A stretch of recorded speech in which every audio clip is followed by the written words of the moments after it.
कुरान में फरमाता है कि उसने मौत और जिंदगी को पैदा किया ताकि तुम्हें आजमाए। लेकिन मेरा एक बहुत सीधा सवाल है, और शायद ये सवाल आपके दिल में भी खटकता होगा। अगर ये दुनिया वाकई एक इम्तिहान है, तो फिर हम सबका क्वेश्चन पेपर अलग अलग क्यों है? किसी को महलों में पैदा किया तो किसी को 2 वक्त की रोटी के लिए तरसा दिया, किसी को बेहिसाब सेहत दी तो किसी को बिस्तर पर लाचार कर दिया। स्कूल में तो हर बच्चे को एक जैसा पेपर मिलता है, तभी तो इम्तिहान बराबर होता है। तो यहाँ अल्लाह के निजाम में ऐसा क्यों नहीं है? क्या नाउज़ुबिल्लाह ये नाइंसाफी है?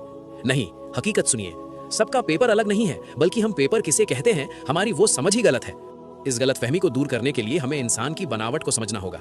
देखिए, अल्लाह ने फरिश्ते बनाए, वो सिर्फ हुक्म मानते हैं, उनके पास ना कहने का ऑप्शन ही नहीं है। अल्लाह ने सूरज चांद बनाए, वो अपने दायरे से बाहर नहीं जा सकते।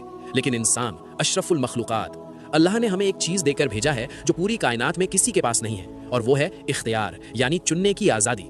इस कॉन्सेप्ट को बहुत गौर से समझिए। आपकी पैदाइश अल्लाह के हाथ में है, आपकी मौत अल्लाह के हाथ में है। लेकिन पैदाइश और मौत के बीच का जो वक्फा है, जिसे हम जिंदगी कहते हैं, वो अल्लाह ने इख्तियार के तौर पर आपके हाथ में दिया है। यही इख्तियार यानी चॉइस आपका असली इम्तिहान है। अमीरी या गरीबी इम्तिहान नहीं है, वो तो सिर्फ सिचुएशन है। इम्तिहान ये है कि उस सिचुएशन में आप अपने इख्तियार का इस्तेमाल कैसे करते हैं।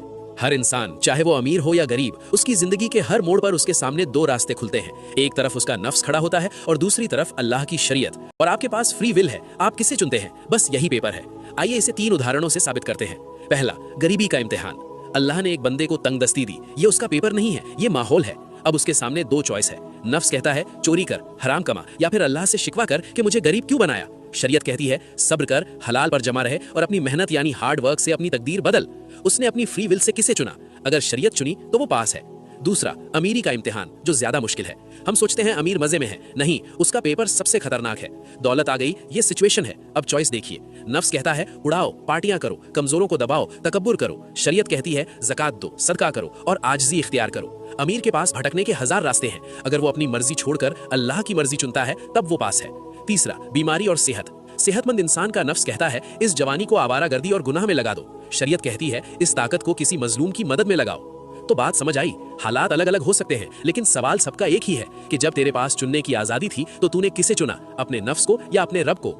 तो मेरे भाई और मेरी बहन, एक बात अपने जहन में बिठा लीजिए, ये इम्तिहान कोई स्कूल का 3 घंटे का पेपर नहीं है जो लिख कर खत्म हो जाएगा। नहीं, ये 24 घंटे का पेपर है। आपकी हर सांस के साथ एक नया सवाल आता है। इसे एक छोटी सी मिसाल से समझिए। सुबह फज्र के वक्त आपकी आंख खुलती है। अब यहाँ फौरन 2 रास्ते खुल गए। एक, आपका नफ्स कहता है सो जाओ, अभी बहुत थका हुआ है, कल पढ़ लेंगे। और दूसरी तरफ अल्लाह का हुक्म पुकारता है, नमाज नींद से बेहतर है। उस एक पल में आपने किसे चुना? बस वही आपका असली इम्तिहान था। तो आज से अपने हालात को मत कोसिए, अपनी चॉइस को सुधारिए। अगर इस बात ने आपके दिल पर दस्तक दी है तो कमेंट में अल्हम्दुलिल्लाह जरूर लिखें। हर हाल में अल्लाह का शुक्र अदा करें।